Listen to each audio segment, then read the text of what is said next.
ഞങ്ങളുടെ അടുത്ത് എൻ്റെ കയ്യിൽ ഉണ്ടായിരുന്ന ഒരു പൂച്ചയുടെ സ്റ്റോറി പറഞ്ഞുതരാം. അത് ഞാൻ അവിടെ നിങ്ങൾക്ക് കാണിച്ചു തരാം. ഇതായിരുന്നു പൂച്ച എന്ന് വെച്ചാൽ വലിയ പൂച്ചയായിരുന്നു. ഭയങ്കര രസമായിരുന്നു അവനെ കാണാൻ.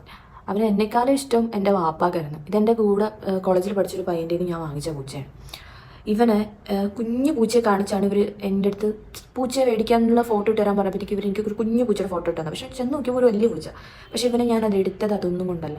ഇവനെ ഞാൻ മേടിക്കാൻ നിന്ന സമയത്ത് ഈ പൂച്ചയുടെ ദേഹം ഫുള്ള് ജഡ പിടിച്ചു കിടക്കും. ഒരു കുളിപ്പിക്കത്തുമില്ല, അവരതിനെ കെയർ ചെയ്യത്തുമില്ല, അതിന് വാക്സിൻ കൊടുക്കത്തുമില്ല, അങ്ങനെ ഒരു സാധനവും കൊടുക്കാത്ത വെറുതെ ഫുഡ് മാത്രം കൊടുത്ത് വളർത്തുന്ന ഒരു പൂച്ച.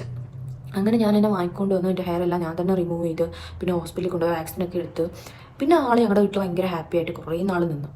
എൻ്റെ വാപ്പ ഭയങ്കര ഇഷ്ടമായിരുന്നു. അവനെ കൊണ്ട് വൈകിട്ട് നടക്കാൻ ഇറങ്ങുമായിരുന്നു. ഞാൻ എന്ത് പറയാൻ മതിയെന്ന് വെച്ചാൽ, നിങ്ങളൊരു പൂച്ച ആയിക്കോട്ടെ പട്ടി ആയിക്കോട്ടെ എന്തും ആയിക്കോട്ടെ ഒരു കണ്ടൊരു ഇഷ്ടത്തിന് വേണ്ടി നിങ്ങളതിനെ വാങ്ങിക്കരുത്. ഞാൻ പണ്ട് ഫസ്റ്റ് ഇയർ സമയത്ത് ഈ ക്യാറ്റിൻ്റെ സെയിൽ ഉണ്ടാകുന്ന സമയത്തും കൊച്ചു കുട്ടികളൊക്കെ വന്നിട്ട് ക്യാറ്റിനെ കൊടുക്കാനുണ്ടോ എന്നൊക്കെ ചോദിച്ചാൽ ഞാൻ കൊടുക്കത്തില്ല. കാരണം അവർക്ക് അതിൻ്റെ ഒരു കൗതുകത്തിനായിരിക്കും അവർ ചിലപ്പം മേടിക്കുന്നത്. അവർക്കതിനെ പ്രോപ്പറായിട്ട് അതിനെ കെയർ ചെയ്യാനോ അല്ലെങ്കിൽ അതിൻ്റെ ഒരു കാര്യങ്ങളും അറിയാതെ ആയിരിക്കും ചിലപ്പോൾ അവർ വാങ്ങിക്കുന്നത്. എന്നും പറഞ്ഞാൽ അവർക്ക് മേടിച്ച് വളർത്താൻ പറ്റില്ല എന്നല്ല.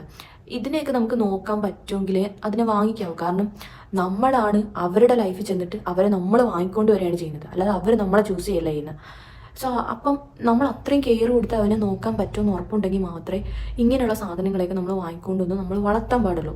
അല്ലെങ്കിൽ ശരിക്കും ഈ പൂച്ചയുടെയൊക്കെ അവസ്ഥയായിരിക്കും. കാരണം ഇവനെ എന്നൊക്കെ പറഞ്ഞാൽ ഞാൻ കൊണ്ടുവന്ന സമയത്ത് ഇവൻ്റെ ഈ ബോഡി ഫുള്ള് ചെടയായിരുന്നു. ഫുള്ളെന്ന് വെച്ചാൽ നല്ല ഹെയർ ഉണ്ടായിരുന്നു, ആ ഹെയർ ഫുള്ള് ചെടയായിരുന്നു.